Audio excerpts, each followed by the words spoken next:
Sometime around 1910 or 1911, according to Ellen White's youngest granddaughter, Ellen White was approached by an evangelical publishing house. They wanted her to prepare a book manuscript just for them. Now, when the first edition of Steps to Christ was printed in 1892, it was printed by an evangelical publisher, Fleming H. Revell.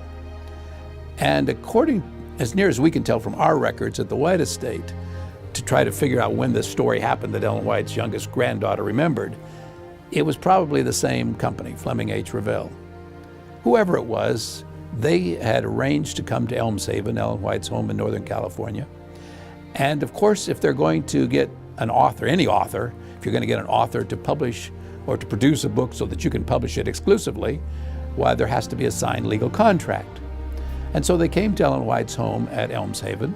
Up on the second floor, the east end of the second floor, she had built, after she bought the house, she had built a big, airy room with big windows, bright and cheery. That's where she did most of her writing, and that's where she met the representatives from this publishing company. So they came. She was seated, as Grace told me, she was seated, and they were in a semicircle with their chairs kind of facing hers, but in kind of a half circle.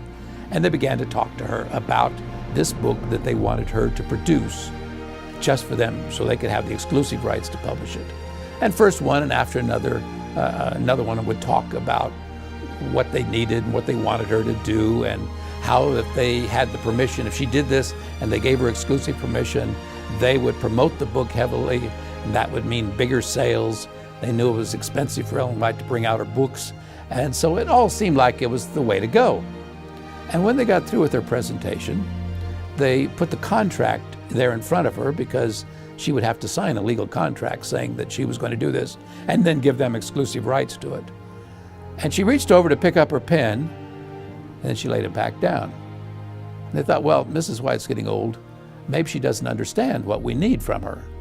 And so they briefly went through the proposal a second time. Now, this time it was apparently not as detailed as the first presentation, but the second time she didn't even pick up her pen.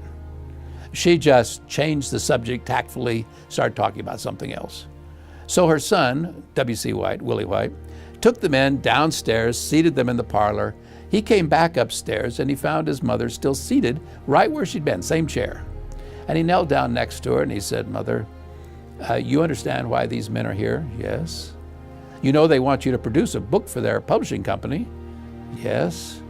"Well, you know, if you're going to do that, you need to sign that contract they brought." He said, "In fact, I thought you were going to sign it. You picked up the pen and then you laid it back down. Why is that?" She said, "Willie, as I picked up that pen to sign that contract, I saw an angel standing behind the men gesturing. And I know I'm not to sign that contract. I don't know why, but I know I'm not to sign that contract." Well, Willie knew that if an angel had indicated to his mother not to sign the contract, those men could sit downstairs in the parlor for 6 months or a year, and they were not going to get a signature on the contract.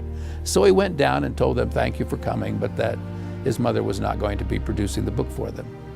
Now, what Ellen White did not understand then is very obvious today.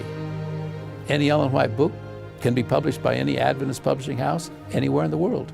If she'd given exclusive rights to this non-Adventist publisher for that one book, we would have had to deal, as a church, we would have had to deal with that publishing house or its successor anytime we wanted to print that book. And God didn't want that. It just is one little reminder of how important Ellen White's books are to God, and therefore they should be that important also to us.